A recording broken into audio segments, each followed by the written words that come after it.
اعوذ باللہ من الشیطان الرجیم بسم اللہ الرحمن الرحیم۔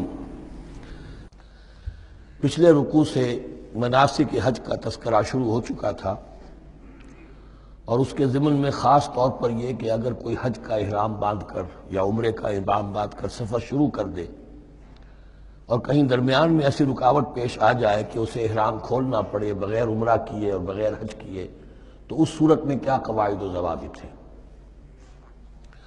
اب جو یہ رکوع ہے 25واں، اس میں حج کا اصل فلسفہ، اس کی اصل حکمت، اس کی اصل روح کا بیان ہے۔ الحج اشہر معلومات، حج کے مہینے ہیں جو معلوم ہیں، یعنی جو بھی پہلے سے عرب میں رواج چلا آ رہا تھا اس کی توثیق ہو گئی کہ واقعتاً یہ اللہ تعالیٰ ہی کی طرف سے۔ تو حج کے کا جہاں تک ٹائمنگ کا تعلق ہے، مواقیت کا تعلق ہے، وہ گویا کہ اللہ تعالیٰ کی طرف سے توثیق فرما دی گئی۔ فمن فرض فیہن الحج، تو جو کوئی بھی اپنے اوپر لازم کر لے ان مہینوں میں حج کو، لازم کر لے سے مراد نیت پختہ کر لے، اور نیت پختہ کرنے کی علامت احرام باندھ لے۔ فمن فرض فیہن الحج، تو حج کے لیے جو اپنے اوپر لازم کر لے، فلا رفث ولا فسوق ولا جدال فی الحج، تو احرام کی حالت میں یہاں لفظ حج آیا ہے، ان میں سے پہلی قید جو ہے فلا رفث، تو کوئی شہوت کی بات نہیں ہونی چاہیے۔ میاں بیوی بھی ساتھ حج کر رہے ہیں تو احرام کی حالت میں وہی قید ہے کہ جو اعتکاف کی حالت میں ہے۔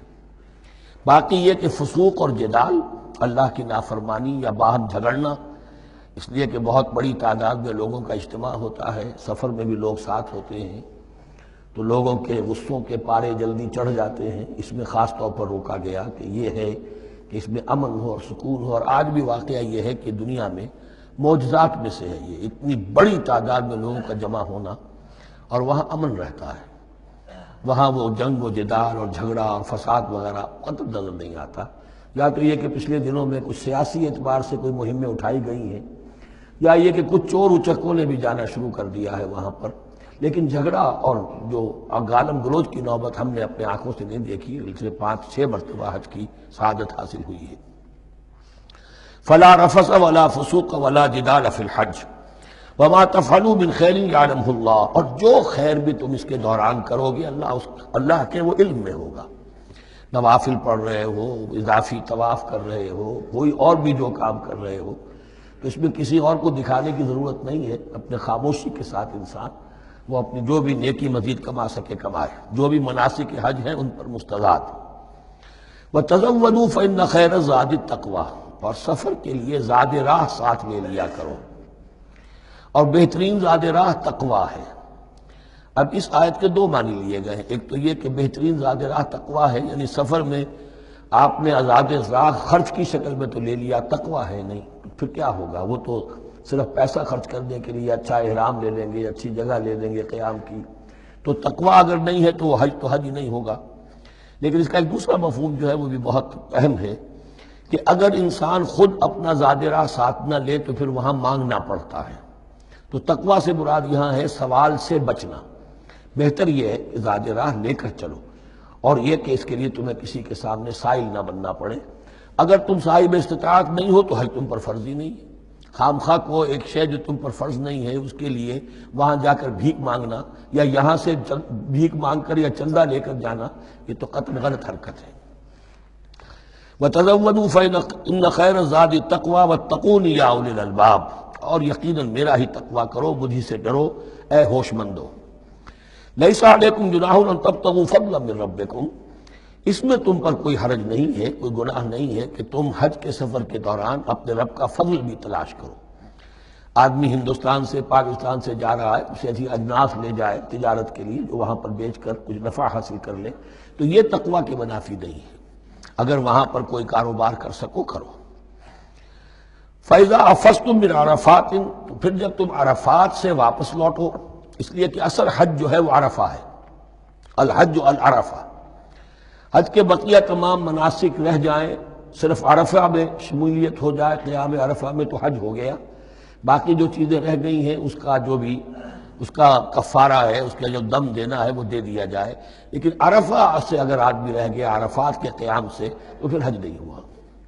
اب یہاں سے جب لوٹتے ہو تو فاذکروا اللہ عند المشعر الحرام، یہ ٹائم ٹیبل نوٹ کر لیجئے کہ اصل میں 8 کی شام کو مکے سے نکلتے ہیں 8 ذی الحج کو، اور رات منی میں گزارتے ہیں۔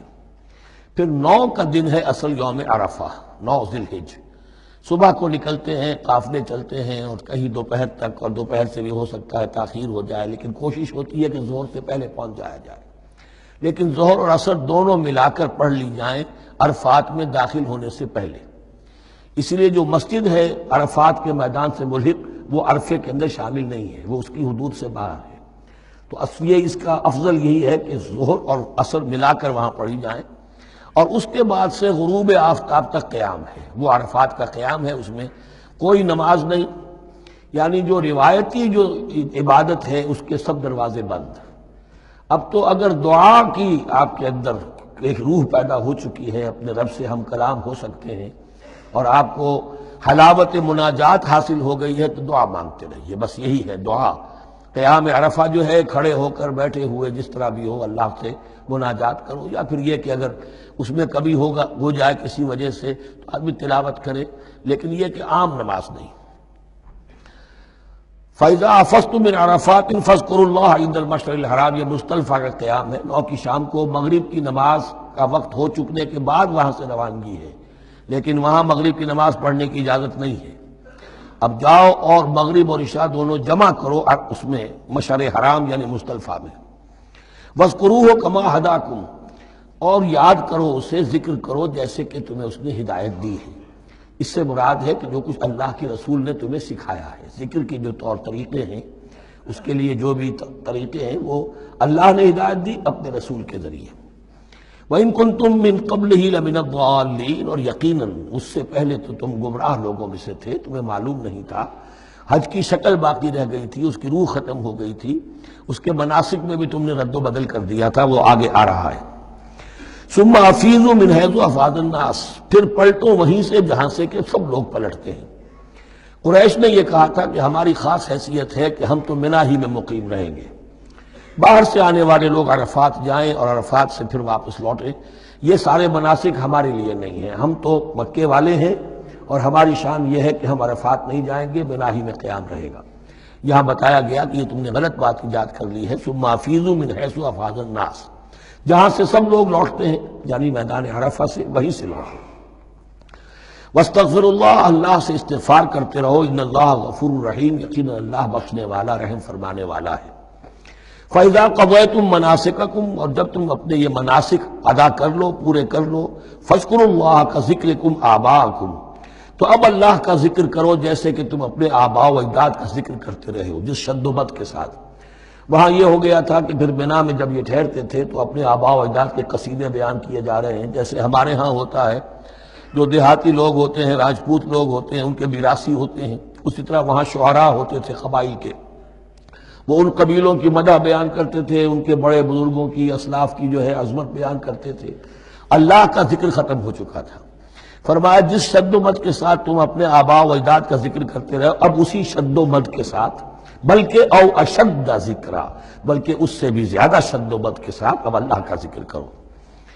فَمِنَ النَّاسِ مَن يَقُولُ رَبَّنَا آتِنَا فِي الدُّنْيَا وَمَا لَهُ فِي الْآخِرَةِ مِنْ خَلَاقٍ، لوگوں میں سے وہ بھی ہیں جو یہی کہتے رہتے ہیں رب ہمیں دے دے دنیا ہی میں، ایسے لوگوں کے لیے آخرت میں کوئی حصہ نہیں ہے۔ یعنی وہاں پہنچ کر بھی ساری دعائیں ان کی دنیاوی چیزوں کے لیے، مال کے لیے، اولاد کے لیے، ترقی کے لیے، اور دنیا کی جو بھی چیزیں ہیں، اپنی کوئی مشکلات ہیں ان کے رفع کرنے کے لیے، کیونکہ ان کے دلوں میں دنیا بسی ہوئی ہے۔ اشربوا فی قلوبہم الدنیا، ان کے دلوں میں جیسے بنی اسرائیل کے دلوں میں بچڑے کا تقدس ملا دیا گیا تھا اور محبت، اسی طرح ہمارے دلوں میں دنیا کی محبت ہے، تو وہاں جا کر بھی دنیا ہی کی دعائیں ہیں۔ فَمِنَ النَّاسِ مَن يَقُولُ رَبَّنَا آتِنَا فِي الدُّنْيَا وَمَا لَهُ فِي الْآخِرَةِ مِنْ خَلَاقٍ، ظاہر بات ہے ایسے لوگوں کے لیے پھر آخرت میں کوئی حصہ نہیں ہے۔ وَمِنْهُم مَن يَقُولُ، اور ان میں سے وہ بھی ہیں جو یہ کہتے ہیں ربنا آتنا فی الدنیا حسنۃ وفی الآخرۃ حسنۃ وقنا عذاب النار، پروردگار ہمیں اس دنیا میں بھی خیر عطا فرما اور آخرت کا بھی خیر عطا فرما اور ہمیں بچا لے آگ کے عذاب سے۔ اب دنیا کا خیر جو ہے سب سے بڑا وہ ایمان ہے، ہدایت ہے۔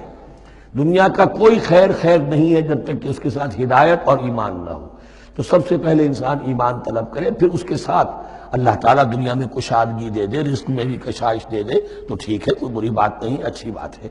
لیکن یہ کہ اصل شے کیا ہے؟ ایمان اور استقامت۔ اولئک لہم نصیب مما کسبوا، یہاں یہ لفظ بہت اہم ہے، ان کے لیے حصہ ہوگا اس میں سے جو انہوں نے کمایا۔ محض یہ دعا کرنے سے، یہ دعا جو ہے یہ کافی نہیں ہو جائے گی۔ اول تو یہ نوٹ کر لیجئے، یہی وہ دعا ہے جو یعنی رکن یمانی سے لے کر، جو بھی ہر چکر ہوتا ہے اس کا طواف کا، تو رکن یمانی سے لے کر حجر اسود تک کا جو دورہ ہے، اس میں یہ دعا مانگی جاتی ہے، ربنا آتنا فی الدنیا حسنۃ وفی الآخرۃ حسنۃ وقنا عذاب النار۔ اولئک لہم نصیب مما کسبوا، ان کے لیے حصہ ہے اس میں سے جو انہوں نے کمایا۔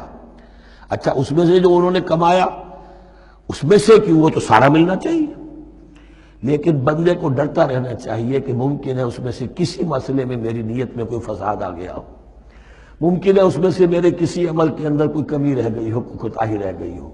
اس لیے یہ نہ سمجھ لے کہ جو بھی کچھ کیا ہے اس کا اجر لازماً ملے گا۔ مما کسبوا، جو انہوں نے کمایا ہے اس میں خلوص ہے، اس میں بے ریائی ہے، اس میں تمام جو بھی اس کے آداب اور شرائط ہیں ملحوظ رکھے گئے ہیں، تو ان کو ان کا حصہ ملے گا۔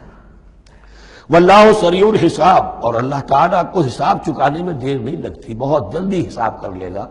اب تو ہمارے سامنے نقشے موجود ہے، کمپیوٹرز ہیں، کتنی جلدی حساب ہو جاتا ہے، تو اللہ کے ہاں تو پتہ نہیں کیسا سپر کمپیوٹر ہوگا کہ اسے حساب نکالنے میں دیر نہیں لگے گی۔ وَاذْكُرُوا اللَّهَ فِي أَيَّامٍ مَّعْدُودَاتٍ، اور ذکر کرو اللہ کا گنتی کے چند دنوں میں۔ یہ لفظ یہاں پر پھر آ گیا ہے اس بات کی وضاحت کے لیے جو میں نے عرض کیا تھا کہ ابتدائی جو حکم تھا روزے کا، ایام معدودات، وہ 3 دن کے روزے تھے، اس لیے کہ یہاں بھی معدودات کا لفظ آیا ہے، فی ایام معدودات، اور سب کو معلوم ہے یہ 3 دن ہیں، 11ویں 12ویں 13ویں تاریخ جو ہے ذی الحجہ کی، کہ پھر یوم نحر کے بعد 3 دن یہاں پر قیام ہے، مبیت ہے، وہ 3 دن ہے ایام معدودات۔